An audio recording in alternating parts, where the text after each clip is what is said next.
How's it going, friends? In this video, I'm going to go through my top 4 reasons as to why your Facebook ad costs increased. Now, trust me, I also get annoyed when my costs increase for seemingly no reason whatsoever, but there are a few tips and a few strategies I'm going to share with you today to help you identify why they may have increased and exactly what you can do about it.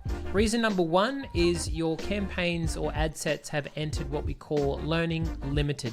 This means that the algorithm hasn't gotten enough of what you've optimized for in order to exit the learning phase. The learning phase is essentially a period of time that the algorithm that runs through your ads manager needs to go through to learn more about who to show the ad to in order to get you what you want, what you're paying money for. So there's a few reasons you might be stuck in learning limited. Learning limited can pop up if you're not spending enough. I usually recommend you start at least $15 a day, at least for 4 days to get some real data. Unfortunately, your offer may not be of high enough perceived value for people to actually opt into. So although you may have the perfect target audience, you may have really good creative, may have a really good ad, but your offer no one really cares about. So as a result, the algorithm's not able to learn about who's most likely to opt in because it's not really getting enough people to opt in. Now, to try and fix the whole learning limited thing, a simple BandAid fix is to simply duplicate the ad set or duplicate the campaign. What that's going to do is kick it back into a learning phase, so you'll no longer see the yellow warning sign, it'll be green and learning. And with a bit of luck, what'll happen is it'll exit the learning phase and just say active and will no longer say learning limited. But as I mentioned, it's a BandAid fix. It's short term. What you should be doing is trying to identify why does it keep falling back into learning limited. Now, there are exceptions to learning limited and where it doesn't actually have an impact negatively on your Facebook campaign. In my own ad account, I think just about every single one of the ad sets is stuck in learning limited. However, I am happy with the results I'm getting. I'm happy with the amount of leads that I'm getting, and I'm happy with what I'm paying per lead. So that's an exception to learning limited. It pops up as a warning. You might get a bit freaked out by it, but if you are getting what you want from what you're paying Facebook, then don't do anything. As they say, if it ain't broke, don't fix it. And with all this talk of learning phases, that brings me to reason number 2 as to why your ad costs may have increased, and that is you may have reset the learning phase. As I mentioned, the learning phase is a period of time that the algorithm needs to go through in order to understand who you're trying to target and what you are trying to get with your budget. Generally speaking, any significant edit can reset the learning phase, changing your budget more than 20% up or down, changing your copy, your headlines, your images, your videos. Any significant creative change can reset the learning phase. Changing your interests or changing your targeting is considered a significant edit, so that's likely to reset the learning phase. You basically don't want to touch a campaign that is doing what you want it to do. You want to let it run for as long as it bloody can, trust me.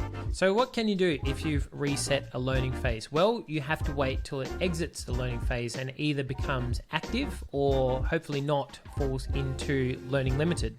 How long might that take, you ask? Well, anywhere from 3, 4, maybe 5 days on the high side. And if you've caught on to it, yes, that's why I always say run your campaigns for at least 4 days before making any massive change. But having said all of that, if your campaign isn't producing results or it's not doing what you want it to do, then it doesn't really matter whether you reset the learning phase or not. So that's the exception. Reason number 3 for rising Facebook costs is your audience may be too small. So I usually try and aim for audience sizes at least of 100,000. On campaigns where they've been less than 100,000, it just means that the campaign usually doesn't have the longevity that we would like. So usually events-based marketing where we're targeting a local suburb and only a certain kilometer radius, those things tend to wear out very quickly. Thankfully, there's a deadline of the event, so it doesn't need to run for months and months and potentially years on end. But just be aware, if your audience size is less than 100,000, there's going to come a time where you reach all of the people within that targeted audience. You'll start to notice that your frequency goes up. And if your frequency is going up, then it means that the algorithm has basically reached everyone that it possibly can this day or this week or this month. And now you may even be potentially spamming people with the same ad over and over again, and that's going to decrease performance and your costs are going to go up. So what can you do? Well, you can stop being so granular with your targeting. You can remove some of the interests that are making your audience size smaller, or you can click a little checkbox that says interest expansion. And what that's going to do is say, hey, algorithm, you can look outside of the interest that I have specified in this ad. So it's going to shoot up your audience size if it's below 100,000, and with a bit of luck, you'll have a bit more longevity and lower ad costs. And lastly, the fourth and probably most important reason as to why your ad costs have gone up is you need new creative. Putting new creative in a Facebook campaign is a fix for just about every single problem that you'll face with running paid Facebook ads. New creative will kick a campaign out of Learning Limited. New creative will put something fresh in front of a small audience. New creative will give the algorithm something fresh to optimize for whilst it's in learning phase. Not only that, but you'll notice that when you put new creative out there, whether it be a new image, a slideshow, a new video, different formats included with carousels,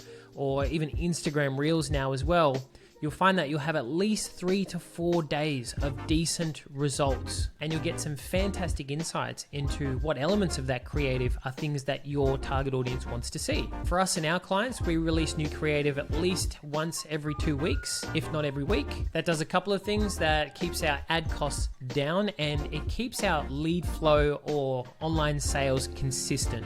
So if you're looking for a one-size-fits-all solution to your Facebook problems, creative is it. So I hope you found this video useful. If you did, let me know below, and you have yourself a wonderful day. See you later.